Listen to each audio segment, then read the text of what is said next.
Hey, everybody, this is Roy McDonald from MacDon & Associates coming to you with the next episode of Tuesdays with Rory. I have in the studio today John and Aaron.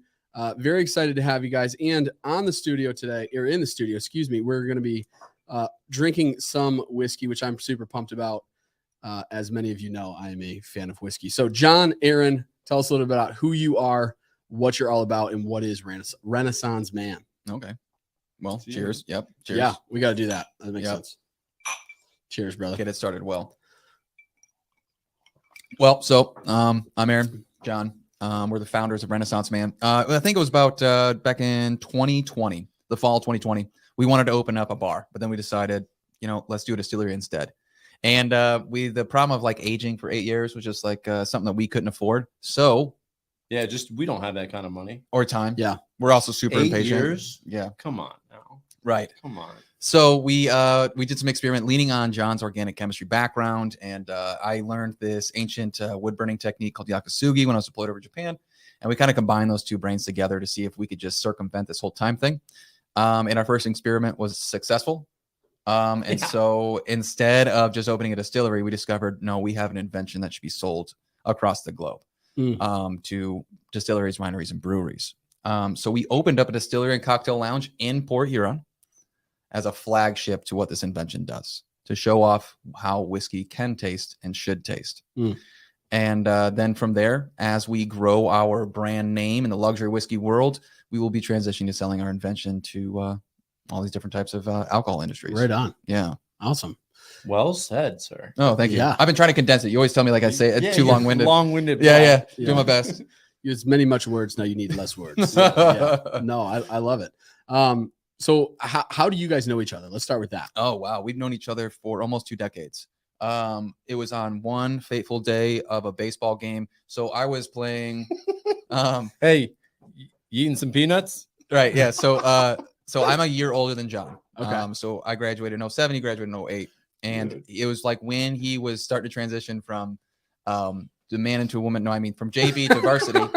From JV to varsity, we were on the summer ball league together, and we didn't know each other.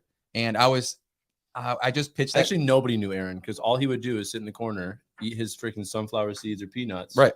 Walk out there, pitch, come back, say nothing. Yeah. I was so Just focused. stone Just face. business. Like, hey, man. Yeah. You throw a piece of gum at him, he's just like, he doesn't even look. You can't even tease that kid. You know? So I pitched the day before, so I'm just like leaning up against the face. The fence, not the face, but the fence. And this is one of those dugouts that actually had the step down. So like we're in an ice field. Anyway, so I'm leaning up against that, 1 foot up on the step, elbows on the fence, eating in the shell peanuts. Okay. And John was trying to be a smart ass. Yeah. And nudging the guy next to me, like, hey, Aaron, you eating some seeds over there? He's like, yeah, they're nuts. We're like, Aaron's eating nuts. And then he just turns and watches the game and was like, that was it? I'm like, man, I thought there was gonna be a whole lot more like climax. Yeah. And then he just gave it back all day like that. We were just like, oh, hey, throwing the ball to first. Yeah, I am.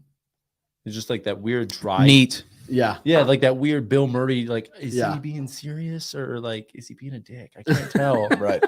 And I was like, I like that kid. Yeah. I'm gonna be friends with him now. Yeah. Yeah. Right on. So then we became friends, and we were hanging out pretty much ever since then. Yeah. I mean, Aaron used to sneak into my parents' house like at 4 a.m. Wow. to drag me to the pool before school. Okay. Yeah. So like like as soon as he started doing that, I was like, yo, this dude's legit.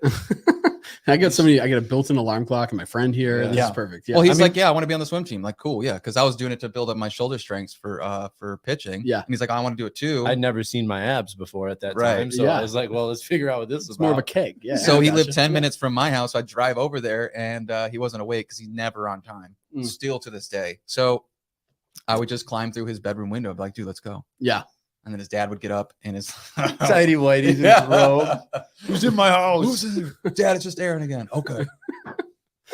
I love it.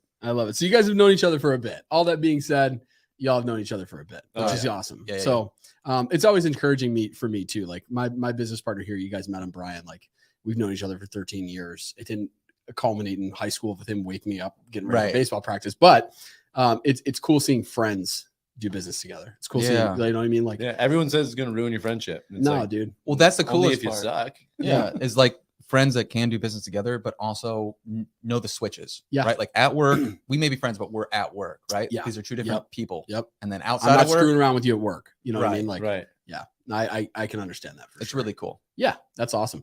So tell me a little bit, because I obviously I don't know how, obviously we can't get too in depth with like the whole patent aspect of this, correct? But there's things that you guys do much differently, obviously, than the major large corporation focused distilleries that exist here in the United States and around the world. Yeah. If you can get into like what Yeah, totally. I sell house, so I don't know what it is. You know what I'm saying? Like, what is it? What's your background? It's biochemistry. I honestly I couldn't even spell it. That you start with BIO and you'd be all right. Yeah. Siri fills in the rest. Yeah, exactly. I don't even have to spell it anymore. Really, what we do is we created a better filter out of the wood.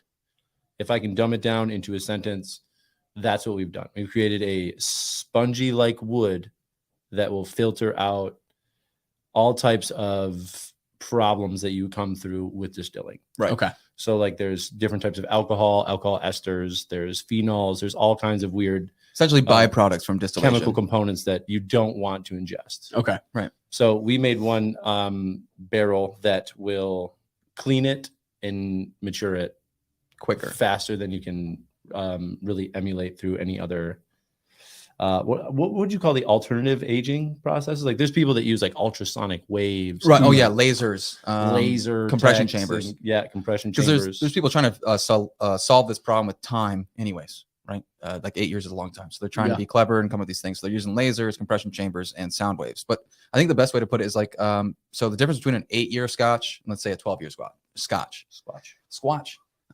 is evolutions of the whiskey going in and out of the barrel. Okay. So when the barrel and the whiskey warm up, the pores in the wood open and the whiskey expands, right? So it's just basic thermodynamics. Yeah. And the whiskey goes into the wood and it passes through the charcoal layer that's on the inside of the barrel. Okay. So when it passes that charcoal layer, the impurities that are in the whiskey get attached to the charcoal and they stay there. Then it goes into the wood. Yep. Breaks down the lignins in the wood, Yes. takes some color and some tone, and it is expelled back out. Yeah, because most people don't know whiskey starts out clear when it comes out the still. Right. So Just like vodka. Yeah, 70% of all your flavor and color in whiskey is, well, wood. So number of evolutions. So the difference between an 8-year and a 12-year, the reason the 12 tastes better is number of evolutions broke down the fibers in the wood. So every time it goes in and out, it's breaking down the fibers in the wood, opening up the mature flavors within the wood. So with that being said, it's part of our patent is the process, how we burn the wood. And that breaks down the fibers well before it even goes into the whiskey. Okay. It's also part of it is we re-engineered the barrel. So the tagline that we say is we don't put the whiskey in the barrel, we put the barrel in the whiskey. And so we have a denser carbon layer. And so more impurities get stuck to that charcoal than there would be in any other standard type of barrel. And on top of that, because the fiber is already broken down, the first time that evolution occurs, it's already pulling way more flavor than it would after, say, 2 years in a barrel. Okay. So, all right. Well, science. yes. I love it. Lots of moving pieces with this, but there's a lot more to this process too that like you guys are solving with this. Yeah. Right. So I know we talked a little bit too, Aaron, about the shortage of wood. Yes. What is it? Is it white oak? White oak. White oak that exists within the United States. There's a shortage of it. I mean, it reduces the amount. I mean, I want to let you get into this, but to my knowledge, understanding what it is that you explained to me is it's reducing the amount of people who are actually able to go out and start this process and do this. Oh, 100%. That's a really good point. Yeah, we were talking more about like just whiskey in general. But yes, there's this huge demand in micro distilleries or distilleries that are trying to pop up that just can't get barrels. There was a shortage in 2014 of 100,000 barrels, right? That they just couldn't get a hold of to give to distilleries. That's in 2014. And it's only exponentially getting worse. Yeah. Every single year. Now we're in 2023. The survey hasn't been released yet that I haven't found, but I imagine it's up there, like 500,000. It's got to be at this point. I think when we were applying for all of the necessary legal things, that there was like 50 other distilleries in Michigan waiting to open. No, it was 152. It was 150. 152. Just those are people that have all of the necessary products, paperwork filed, but they can't do anything because they have to wait those 8 years. Yes. So because the barrel, so they just need to wait for it to age. Yeah. Okay. or get a barrel. So like, for example, the guy that built our still, and he was talking to us about our invention and what it does. And he tasted some whiskey and he said it's incredible. He said he's got some craft distillers down there that would pay anyone anything that they want just to get 9,000 barrels. And so there's an impending doom out there for sure. Yeah. It stems from, if we can just like transition right into how the barrel's made. So if you take a 100-year-old oak tree and you take the bottom 12 feet, which is, it's not like if, that's what they do. This is exactly the process. So after the bottom 12 feet have been cut, the rest is scrapped. They turn it into wood chips, sawdust. I don't know. Charcoal. They don't use it. Wait, hold on. Yep. They use the bottom 12 feet only. That's it. Exclusively. Of this white oak. Yep. And they have to wait until it's mature. Which is probably diameter of the trunk and height, I would assume. 80 to 100 years. It takes about 80 to 100 years. To make how many barrels?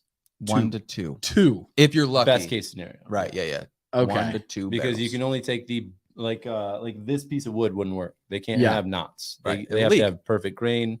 They have to be perfectly straight. So they only get about 2 barrels out of that 12 feet. That's best case scenario. They're huge, by the way. I don't know if you've ever seen a 100-year-old oak tree. They're mad. Yeah. It's obnoxiously large. Sure. And with that 2 barrels, they can get about 500 bottles. Right. Okay. With that same oak tree, we can get about 34,000 bottles. Wow. Because we can use more of the tree because we're not worrying about leakage. Yeah. With how our patent works. Okay. Wow. I mean, that's it. It's so there's really 2 things that you guys are quote unquote solving in this process. One is, well, I mean, there's a lot of things you're freaking solving. Yeah. And now that I think about it, like I'm putting 2 and 2 together and going like, oh my gosh, 34,000 barrels versus how many? 34,000 bottles. Bottles. About 500 bottles. Versus Right. 500 bottles. Yeah. And then you also have the aspect of just, we're not cutting down 50 trees to make 50 barrels. We're cutting down 1 tree to make, good Lord, how many barrels? You know what I mean? Yeah. So like there's an environmental aspect to this that just is pretty remarkable. Yeah. So the reason is because the survey that came out in 2022, they went around all the white oak forests in America to see what's going on. 87% of these forests are classified as mature. Now that sounds great for making barrels, but to get classified as mature, that means there aren't seedlings or saplings growing. So we just went over the fact that it takes 80 years to get to the mature point of a tree. Well, if there aren't saplings in 87% of these forests, baby trees, yeah, Science. Got then then get it, nerd. Yeah. All right. Baby trees. Yes. And that means we don't have something to make up for those 80-year gaps, right? Yeah. Like if we were to harvest all of them right now, which we're supposed to do in about 10 to 15 years, we don't have anything coming up that's supposed to meet that demand. Yeah. Within 10 to 15 years. So right. We're doing this like in a dual faceted system. So we're trying to get our invention across the United States to slow down the harvesting of oaks. And then on top of that, for every 10 bottles that we sell, or for every X amount of barrels that we sell, we plant an oak tree.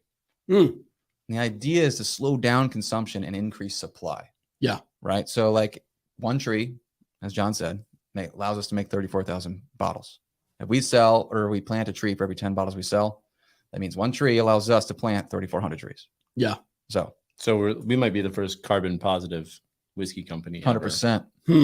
Which is like a cool little bragging right. Yeah. You know? Yeah. It's one of those things that I'm sure a lot of people look at and they're like, specifically the carbon aspect of it. Some people look at that and they're like, I don't really care. Right. This is going to, if you're just getting into whiskey and you're thinking about this 20, 30, 40, 50 years from now, right, this has the ability to change the price of your whiskey bottle. Oh, it already has. Significantly. Really? Well, think of, you saw the burst in COVID, right? Yeah. Everything jumped $20. Oh, and that was like a catalyst to the problem that we already had. That's when people were like, why is it jumping so high? And that's when people realized there was actually the barrel head glue shortage. Yeah. There was a wood glue or a wood shortage. I don't know, I keep wanting to say glue. I don't know, man. I'm huffing glue.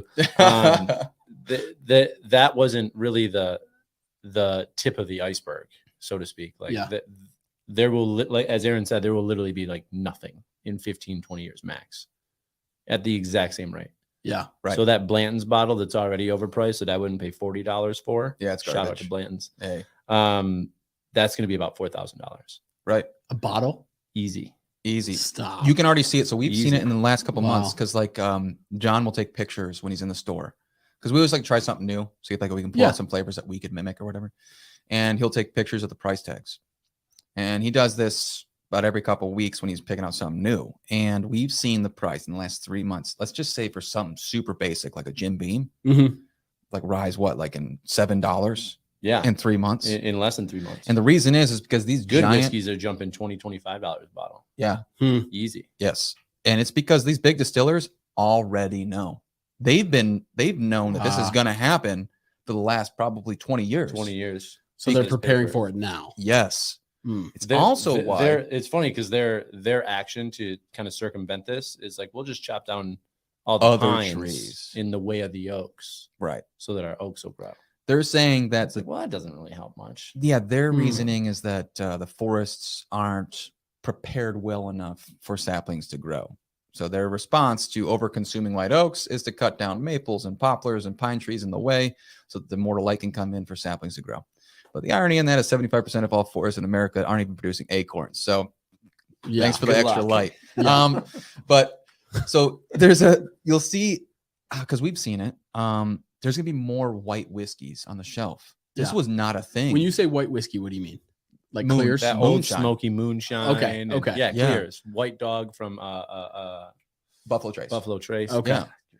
Thank you. Yeah. So before COVID, this really wasn't a thing. Okay. But because they're running out of barrels, and they're running out of aged whiskey. Yeah. They got to find another avenue to make revenue. So they're like, well, let's just push out Do white this. whiskey. Maybe people drink that and they like it and they think it's cool because it's brand new. Yeah. So I I can think feel like a crazy redneck. Like everyone has cowboy boots. Now. right. You So know? You got to earn those boots. that's true. So I think as we move forward throughout the years, moving up to like this impending doom, is you'll see aged whiskey increase in price, be less available, and you're going to see more white whiskey showing up. I gotcha. And they're going to do marketing hard as hell to convince you that this is cool. Yeah. Yeah. Have you guys run into with this, and this is off the cuff conversation from what we were planning, but I feel like whiskey specifically is one of those areas where like there's so many people who are just purists. 100%. Like you can't, what do you mean you change the process? You can't change the process. It's like you're saying you're going to change how we drive. That's not how this works. You know what I mean? Have you guys run into that? Oh, yes. Yeah, there's like a no texting policy now driving. Is Yeah. that it? Well, no, I'm just saying in general. Oh, but you like mean in whiskey? within whiskey. Oh, within whiskey. Yeah, Yeah. yeah. We've converted a couple. What, you want to talk about your shoes too? What are you doing? Just bringing up random stuff? No, he was talking about no texting. Okay, all right. I don't know. But yeah, there's the people that will say, and what you're thinking of probably is bourbon. Sure. So Yes. The only, all right. First, we got to distinguish whiskey versus bourbon. The only Yes. real difference is one's in a new white oak barrel. That's it. Okay. Whiskey is in an oak barrel.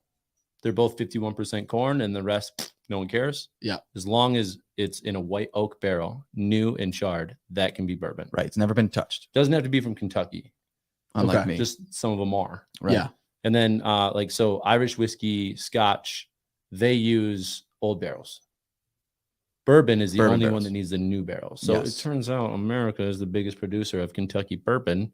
So we're the biggest problem with the whole tree issue. Yes. Ah, Oh, that's So another little that's how we fact. kind of like learn to find this avenue. We didn't mean to find the avenue. We just kind of like fell into it. But yeah, there's people that are like, oh, you can't be bourbon. We're like, cool. Right. Yeah. We're whiskey anyway. It's not. Yeah. Who cares Yeah. about the name? Do you Yeah. taste it? Does it taste Do good? you like it? That's all. You want it? right. Yes. So yes, there are a lot of purists out there. Of course. I mean, bourbon is ingrained with the history of America. Yeah. So yes, it's going to be there. But what would you say? Their technology is 250 years old. Technology is 250 years old. That's kind of like, The if wooden the barrel. car showed up, like, well, yeah, but horse is tradition. Yeah. I have a buggy. Right. Okay, well, Yeah. And we were Thanks. still using the horse. Yeah. So edited for myself for you. There you go. Good I job. love it. Thank you for Learning. that. It's learning. Uh-huh. New word technology. Yes. But Yeah, what's so- ironic about the whole technology of the bourbon barrel is it's all been accidental. Like the entire history of it. Like when the tradition of distilling showed up to America, it was from the Irish and the Germans. Mainly, course. right? Of course. Yeah, they love to drink. Attaboy. Come Hell on, yeah. cheers, Gerald. Cheers. Let's go, boys. I'm empty. That's bad Ah, luck. fill Hold it on, up, hold on, fill hold on. it up. That's a Start true over, start that's over. a true There we German go. right there. Do He's you like, need some mine's ice? empty. Here, edit. All right. Edit. Yeah. Yeah, there we Irish go. Germans. There we go. There we go. So when they came over here, the reason that they were drinking straight from the still is mainly that's just kind of like tradition where they came from. Also, the water wasn't drinkable. Now, what's funny about that is like, why didn't they just distill the water? It would have been clean, but whatever. So they were drinking straight out of the still, clear. Because they're pioneers. Yeah, 100%. They're like, oh, we're stuck in the woods. This water tastes like water. Yeah, because before that they were in England. They're like, man, this is like a vacation now. Let's just get wasted. But so then they would have some of that distillate left over, and back then they would store their water, like the clean water, the good stuff, in like these square oak barrels because that they wouldn't leak. Because white oak, ironically enough, not ironic at all, but that's the only thing that won't leak. So out of all the different types of woods. Right, like red oak has an open pore setup. I won't get too deep into that, but it leaks anyway. So white oak, so they would put their leftover distillate in there, and it would change color. But the wood gets deep. Yes. So the main thing that happened is these farmers found, these colonists, that they were making more money off their distillate than they were out of just harvesting corn. Okay. So they started selling distillate, the clear stuff, in like these glass jugs or whatever. And then the combination of the invention of the steamboat engine and the concave barrel. When those two things combined, it completely changed the whiskey world. So there was this distillery up in Bourbon, Kentucky, and they would take these leftover concave barrels that were used to ship fish, vinegar, and salt. They didn't want that imparting into their whiskey, and they weren't even thinking about aging the whiskey. They're just like, this will be easier to ship. Lo and behold, new whiskey technology. How'd they fix it? Right. They just set it on fire. Like, we'll just burn the fish out. They just burn the inside to get rid of the flavor. Yeah, now it's tradition. And the reason they wanted the concave is because a single man can roll a 53-gallon. Right. Weighs You like can move it 500 around, pounds. yeah. Right. Yeah. So they had no idea what they were doing. They're just like, oh, get rid of that terrible flavor. handy. Just burn the inside of it. Yeah. And then they throw the whiskey in there, and it goes down the Mississippi River, and it takes like a couple months to get down to Louisiana anyways. And so by the time they get down to Louisiana, like the shipboat captains like smelling the barrels. It's like, it kind of smells like caramel, vanilla, whatever. And the color's changing, and it tastes better because it's getting rid of that bite that comes from the distillate. And it became so like preferred for that to be that way that when they would get to Louisiana's port at the end of the Mississippi River, people would like scream and shout for like, we want bourbon. Because on the side stamped on it said from Bourbon, Kentucky. Okay. So this 250-year-old technology has been an accident, and everything within whiskey has been an accident. And so what we're doing is we're just finally putting intention and design into whiskey. Yeah. I love it. That's a good way to put it. Intention and design into whiskey. Yeah. I love it. I love it. Which it's some pretty damn good whiskey. Oh, thank you. Dude, I'm glad you're enjoying It's it. really Smile good. is Yeah. getting brighter. I It like is really good. So tell us a little bit too, like, don't just take my word for it, everybody. Like, you guys have won awards with this whiskey. Yeah. We entered into while you're slamming that, I'm going to let you try it this one. Yeah. Let me. So we entered our first bottle into the Denver International, and we took a silver. Caveat to that, it wasn't even our whiskey. Caveat to that, it was in the 3 to 5 year category. Right. Caveat to that, ours was only aged 8 weeks. 8 weeks. It's a lot of caveats. It's a lot of commas. So what we did was we took the Buffalo Trace White Dog. Yeah. And we aged it for 8 weeks and then shipped it out. Half because we wanted to go against a bigger fighter. Yeah. And half because we only had 9 weeks to get it done. Yeah. So we're like, okay, we're going to age it for 8 weeks and we're going to send it out. That'll be fine. Yeah. The fun story is that we didn't even have licenses to ship this stuff. So we had to fly it to Denver ourselves, which, I mean, we hiked the Rockies. Whatever. It was a good time. Yeah, we fly fished. Great I slept. excuse to be there. And we flew home with the silver medal. Yeah. And they didn't even know that it was 8 weeks. They still don't know. I mean, unless they're listening to this or another podcast, they have no idea. Because it was blind. Right. Yeah. Double blind studies. Nerd. So just out of sheer curiosity, you guys took second place at this event. Just to help people understand, is this the big names that are in this, like a Buffalo Trace and there's 16,000 entries. Yeah, there was Sazerac. I mean, you got I'm not gonna go through this, but yes, no, that's okay. It's real distilleries that we're we're competing against. MGP products. Yeah. There's Jack Daniels. There's Dickel. There's Buffalo Trace, who's part of Brown-Forman. But I mean, everyone even from Michigan. The Grand Traverse, Motor City, all of them. Yeah. So this isn't just like, hey, Joe Pa's Garage Whiskey. You know what I mean? Like, we joke all the time about like, well, I don't want to enter into a pickle fest. Like who's got the best barbecue? Yeah. Macaroni and cheese contest. Yeah, Right. yeah, I It's an gotcha. international spirits competition, so it's not even just distilleries from America. It's Okay. from around the globe. Gotcha. And we took a store-bought white whiskey, matured it for 8 weeks with our invention, and took home a silver medal. Wow. Yeah. Congratulations, guys. thank do you. this That once what you're again. tasting Yeah. is a 10-year Widow Jane, which I don't like it. You'll feel like It's that sweeter. There's a sweetness Yeah, sure, to that's it, a new but word. there's a sweeterness. But like, notice when you drink it, how like in your I guess you would say like your soft palate, the back of your throat. Yeah. There is the bite that Aaron talks about. Cringe. It's cringy. Yeah. Right. We've already primed you with 3 whiskeys, so it might Right. not be there. Yeah, as it's going to be a much. little bit better. No, I can feel what you're talking about, but I'm you guys. This is your world too. Like this is, especially with the whiskey side of things. I can feel what you're talking about. I don't know that I could describe it though. Yeah, You don't have to. Yeah. I'm No, that struggling does to make do it sense. too. Yeah. It's like, because I mean, it's all subjective. Right? Sure. It's your body. I'm telling you what you're feeling right now because Sure. everyone says that takes 2 swallows to get down, and I'm going Right. to leave that joke alone. Yeah. But what I'm saying is that there's a different harshness to this versus this. Yeah. And that has nothing to do with the wood, but that does have everything to do with the distillate. Yeah. Hmm. So if you are buying 99% of whiskeys, you're not buying anything that's organic. Right. Mm. And we're not on a pedestal about this. This is literally just science. Yeah, no, this is just like, this matters. Yeah. If you're putting glyphosate or Roundup, things like that On the your grains. on your grains, and then you harvest your grains, and then you distill your grains down after you mash it, you're concentrating all of these chemicals that people won't want in their bodies when they're eating, Yeah. but they'll drink it while it's, overly concentrated at 100 times what you would eat it at. Right. Yeah. Because the base of the word is you're distilling it down. Yeah. So you're taking the chemicals that are on this grain and distilling it and concentrating it down into your glass. So you're going to get those off cringe flavors. Okay. And this is a off the cuff. This isn't the disclaimer that we can't say that it won't give you a hangover, Yeah. because then Right. some idiot will go and drink a case Yeah.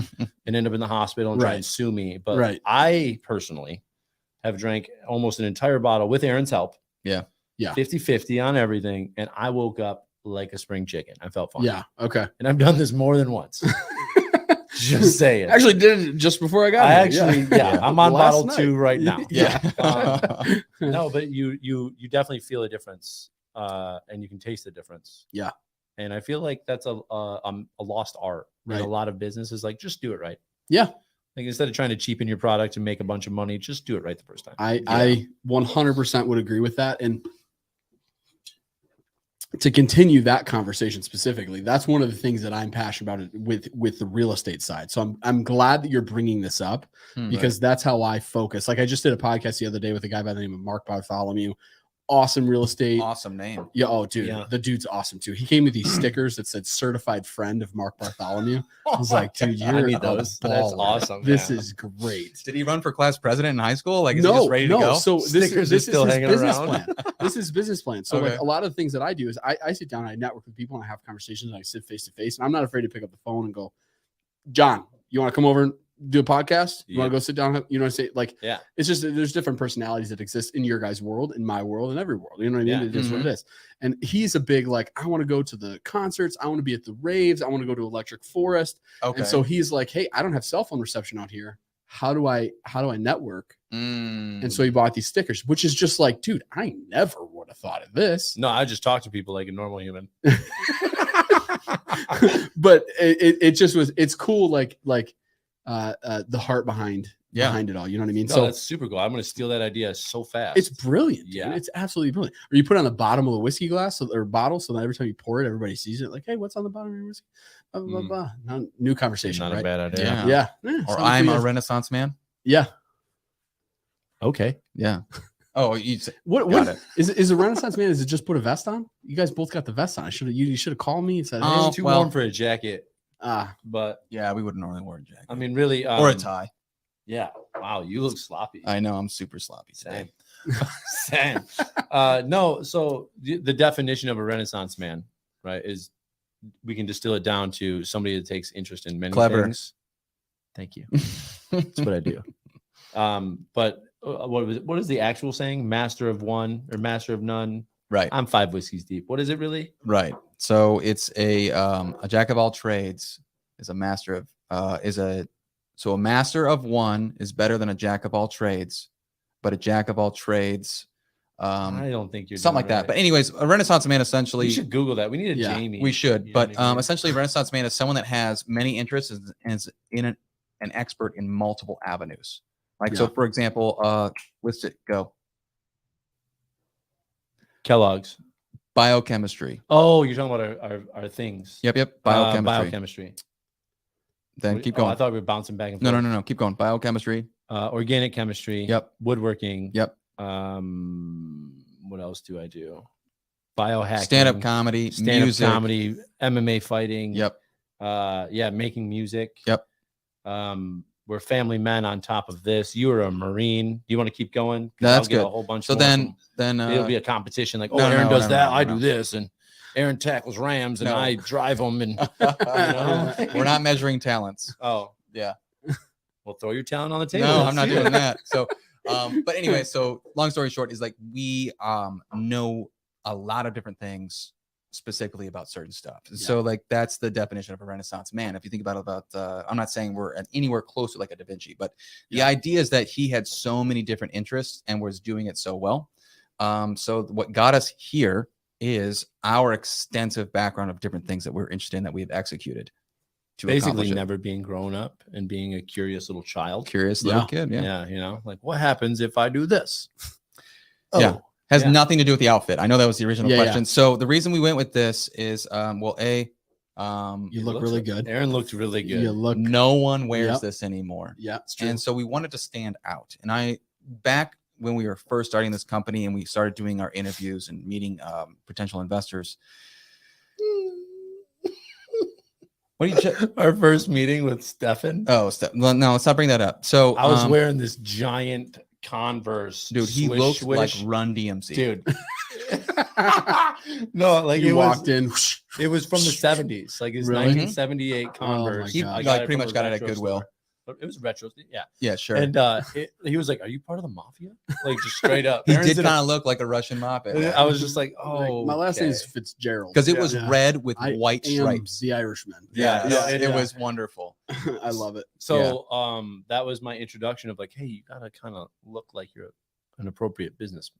Sure. I mean, Right. I did just come from the gym. I just had a whole bunch of clients, but like Aaron was always in a 3-piece, and I always used to make fun of him. Like, dude, you look like you're Peaky Blinders. Yeah. What are you doing? Yeah. But it looks good. You know, he convinced me to get a suit. I'm like, oh, okay. My girlfriend's like, you can wear that. So it kind of stuck. Yeah. Like, you know, and now when we go out in public, people are like, hey, You're the Bourbon Boys. you're the Bourbon Boys. And it's like, that's a cooler name than what we call ourselves. Heck So- yeah. Right on. Hell yeah, we are. Right on. But now I don't think there's any going back. No. You know, we're It's a stuck brand with it. distinction. So the whole part of our marketing push is to the differentiation. Yeah. So whenever we're in the public face or whatnot, we're always dressed like this. Mm-hmm. And it's to kind of provide of like a little bit of interest of like what's going on with these guys? Like why are they wearing Who a are you? vet? Yeah, no one does this. Yeah. Right? Like It's 90 degrees out, sir. What are you doing? Yeah, because Yeah. this is wool, by Yeah. the way. Nice. Tweed. It's wonderful. But no, it's for differentiation as well as it provides a sense of like, I don't know, for me, when I put this on, I feel ready to go. Like I'm gonna accomplish some shit today. Yeah. Sounds like a Marine, though, right? It's like it's he's true. in uniform. Gotta have It's a all right, uniform. Yeah. There's a little bit of me that wants to be a Marine though too. You know, what I mean? Everybody. Yeah. I wake up like 3 a.m. Like, why Yeah. wasn't I Like, Marine? where's my crayons? Why did Yeah. I do this? Dude, that purple color is real yummy. Yeah. Yeah. So that's my fave. I gotcha. All that being said, one of the things that I really wanted to get into with you guys too is the other big thing is it seems like not just I want to see this. not just your heart behind whiskey and this industry comes out, but also your heart for the community. And you know, like that's a huge thing. This is what I'm all about within Clinton Township. I live up in Richmond, so like I'm super involved within Richmond. I'm super dude, involved. I love Richmond. I love it, dude. Move up there. Come up there with Dude, me. there's a great butcher shop in Richmond. There is. Dude, I've filled my deep freeze from that Yep. butcher in Richmond because it's got buffalo, elk, Yep. deer, lamb. Yep. And And then the name obviously- escapes me at the moment. well, Shout out there's to the only guy. like one real Yeah, butcher it's the shop butcher in shop. Yes. Yeah. And Anyways, it says on the door, butcher shop. Yeah, yeah, Right yes. by the railroad tracks. Yes, right Yeah. by them. And then when Yeah. I walk in there, dude, like the owner always comes out. He's like wiping blood off on his apron. He's Yeah. like, "What do you want?" Shaking Yeah. your hand. I was like, Yeah. I hope that's an animal, but Yeah. I want some food. Yes, I'm with it. So I went out to show you guys the pictures, but I dropped my deer off there, and there was a literal buffalo head on the ground that somebody had dropped off to have processed. Oh, that's sweet. I was like, dude, this is awesome. Yeah. The pictures of everything. Should have just stole it. It is so cool. It Yeah. was so good. Dude, it was like a 200-pound buffalo head. It was Yeah. wild. Anyways, all that being said, Yeah. your guys' heart for not just this community being the bourbon or the whiskey community, the whiskey community, and what it is that you're trying to do when it comes to helping those who are getting started in this really jumpstart into, hey, let's get your whiskey out there, but also the community of Port Huron, where you guys are located and where your lounge is located, which for those of you who are out there listening, you can actually go to the Renaissance Man Lounge, which is in Port Huron. Am I correct? Yep, right downtown. Right in downtown Port Huron, and go and visit these guys, have some of their awesome award-winning whiskey, and meet these guys, shake their hands while they're there too. But your heart for that community. Yeah. If you could get into 100%. that a little bit too. We'd This love is to. where my heart is. It's the heart behind the podcast. And so the fact that you guys have the same shared interest is huge for me. So if you can get into that too. Well, the basis of our core values goes around that. But for those that actually do want to come to the lounge, I will say there's more than just whiskey. So we also make a vodka, gin, and rum. It's only available in the cocktail lounge for the extensively awesome cocktail menu that we have. And the reason I can brag about the cocktail menu is because we have nothing to do with it. We don't know how to make cocktails. Yeah. But we contracted it out, and these cocktails are freaking phenomenal because every ingredient that goes in them is handmade on site. So they're fantastic. But it's like a lot more than when you go to your typical bar and they're like, "Oh, you want this?" and they pour 3 things into it. You know what? You got to come out. You just got to taste it. Yeah, and we'll shoot an episode on ours with you there, tasting some cocktails. Because also for you, and I'll get back to your original question. I'm sorry, it's okay. But you have to try the espresso martini. I don't know if you had it yet, but it blew my. I've seen photos of it. Oh my god, it was like coffee ice cream. I love blown away. Anyways, for the basis of our company's core values come down to what we call true profit, and it's an idea of capitalism is seen as like right now it's kind of like this negative thing, like they're only out to make profit and money, right? So we kind of like coined this term. It's called true profit. Is like with every input that we have that comes into our company, money, the resources, the ingredients, the people, we want to make profit on all those things. So yes, we're going to profit on money, but like, for example, when we brought up with like the trees, right? One tree allows us to plant 3,400. That's profit in resources. Yeah. Right. The people that we bring in for every person that we hire is we want to find 3 other people that they know that we can affect in a positive way. Right. Yeah. So that boils down to so many different things of like, we want to be more than just a money-making machine, an economical force to bring up Port Huron, more of, if you're a business in Port Huron and you need assistance, we will utilize our business resources to help you out. Yeah. So we can build you up. Like maybe there's like a business that's a little mom and pop shop that just doesn't know how to do marketing. Cool. Let's sit down. Let's figure it out. And we'll show you how to do it. Oh, you mean Deb? Deb? Oh, no, Beth. Maybe it's Beth. Okay. I keep calling her Beth. You're right. It's Deb. I think it's anyways. Deb. So we have this, like this dessert maker. Her main business within Wrigley is making desserts, but we reached out to her like, can you make us other things that we can provide in our business? So now we're giving her an entirely different revenue stream where she can make these high-end charcuterie boards within our cocktail lounge, right? So like she's a business within Port Huron that we're asking assistance from, but also helping her out. There are so many businesses like that in Port Huron that we get to assist, just basically using our business resources to build them up. Yeah. Yeah. Right on. Yeah. It's a large community to impact. It's huge. Not just the whiskey industry. No, not just Port Huron either, but like Climate Week's coming up. Oh yeah, we get to go to New York City. So we're going into New York to do this this interview, this TED Talk like thing about how we can impact our industry and the entire environment with what we're doing. Yeah. So that type of influence over even just one industry that spreads out to everybody, like nobody doesn't benefit from better air. Sure. You know what I mean? Like it's been a cool like reach and a cool ride. Yeah, because I mean, at the end of the day, like, yes, of course, we want to make money.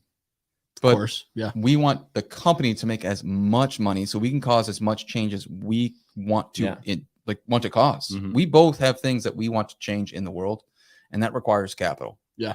And so at the end of the day, that's why we're building this company up to make so much capital is so that we can cause the change that we want to see, which is environmentally, which is for social change within, not like in the negative way, but like social change as far as like people just being proud of where they are and what they have. And businesses, small businesses building up, because we have this issue right now where we have these giant corporations that are just consuming like giant amoebas. They just keep eating parts of the entire nation. It's just that there's no way to get around it. And people think that you can't be altruistic as well as being a capitalist. You totally can. Watch it happen. Definition of capitalism is benefiting all stakeholders. Right. That's a basic definition. And when you dive into what a stakeholder is, it's not just people that have invested in the company. It's those people that are in the community as well. And so we make sure to focus on all stakeholders, which is people literally like right next door to our business. Yeah. I think that is freaking awesome, guys. You guys are doing good stuff up there in Port Huron. Good stuff in your families. I know that too. We talked a little bit too over the phone, John. Yeah. About what you guys are doing and what you're making happen. Or you got this? Yeah, I just tasted that. So you keep going. I'm just. It's not good. It's not good, right? No. It's all good. It definitely tastes vastly different, and I would prefer yours too. Yeah, I think I just got like an instant headache. Yeah, that was fair enough. Fun. Don't drink Roundup. Yeah, fair enough. But you have just one child? No, I've got 3. Whoa, that's not awesome. a competition here. You said you have a 4-year-old son. So I have a 6-year-old daughter who's going to be 7 here pretty soon. That's awesome. A 4-year-old son who's going to be 5 at the end of the month, and a 19-month-old. Oh, dude. Yeah. Wow. You got a cool squad. Yeah. He's got a 7-year-old daughter. I have an 8-year-old daughter. Okay. So totally living that dad-daughter life is pretty freaking awesome. Dude, it's the best. For sure. For anybody. So this is when you first get married and you're like, hey, we're going to have kids, or, we're going to figure out having children or whatever. Like there's a piece of you that always goes, oh, I really want to have a boy. Oh yeah. And then you have a daughter and you go, this is awesome. Yeah. I was praying for a boy or for a girl right off the rip. Oh, were you? Oh yeah. Oh, okay. Okay. I mean, I was a fighter. I did MMA, kickboxing, jiu-jitsu. Yeah. That boy was doomed if he was born. You know what I mean? My dad got kicked out of more baseball games that I played in than I did. And I was like, I'm going to be that guy. I hope to God I get a girl, and I end up playing Barbies. Sure enough, here we are. But girls are a lot of fun. She also does jujitsu. So yeah. Well, that's good though. That's not an oops. That's ballerinas. Yeah. She doesn't do ballerinas. She does ballet. She Good is call. a ballerina. Right. Yeah. But I've noticed my daughter. So I love my son. He's awesome. He's the freaking best. Yeah. He's so much fun hanging out with. He's so much fun to like. He's the one who's like, trucks. Let's go do trucks.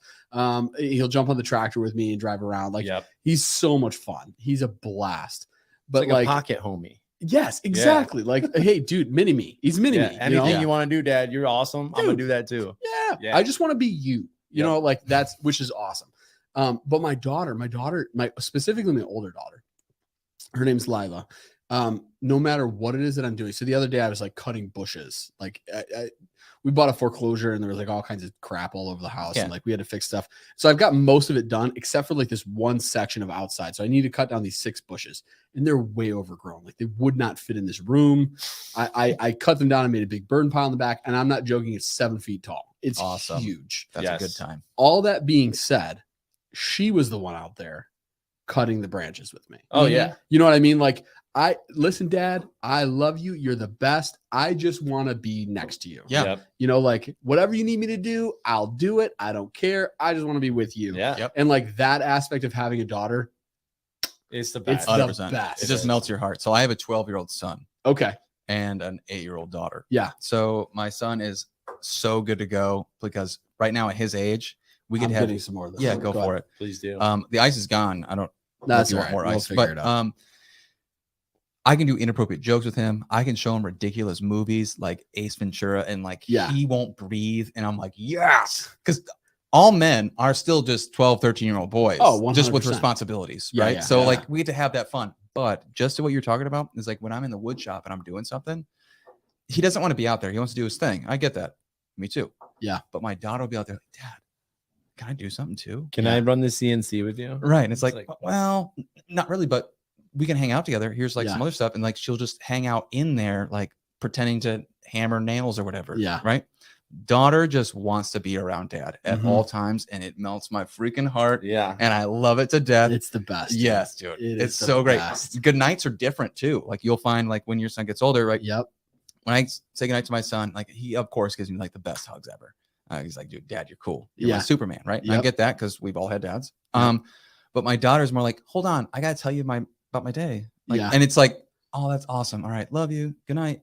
And then Yeah. like I'm getting to the door and I touch the handle. And Dad? dad, yeah. So it's Yeah. like it turns this evolution of like hey dad. And like, okay, all right, we're coming Yeah. back. We're coming back. Yeah. And daughters are amazing. Oh, they're the best. Yeah. I love it. Yeah. So all that being said, for any of you who are listening, who don't have children, who are, let's say you're married, thinking about having kids, whatever it is, I don't know. They're worth it. So Do you worth guys it. agree with that? Oh yeah, I think it completely changes your life. Yeah. The labor is super cheap. 100%, dude. I mean, they don't do a very good job, but it is at a great price. Yeah. Yeah. My yeah. daughter's always like, can I mop the distillery? Yeah, Really? that's I'm true. like, yeah, go ahead. Oh yeah, she literally like drew like Mrs. B, like she's a janitor, like she Yeah. now has a job. All She right. tells everyone like, I'm next generation owner, but right now I'm just a janitor. Yeah. Yeah. You don't have to do what I have to tell you to do yet. Yeah, but no, like they just, Just wanna, get ready. yeah, they just want to do chores. Like, Yeah. I just want to do cool stuff. Yeah. Yeah. You know, Just wanna and help. I don't have to pay her. So Yeah. Yeah. like, yeah, Cheap mop up. labor. Dude, There we you went go. through 300 bottles of my kids putting the labels on and writing on them. Yeah, It's wonderful. I think that's actually the coolest part, hands down, to having your own company and Yeah. doing your own thing is like your family gets to be a part of it. Yes. Yeah. Like Yes. Missy, his wife did all the blueprints for our build out. Yeah, we wouldn't be Okay. here without her. Like there's Yeah. no Yeah. way. Thank you, Missy. Yeah.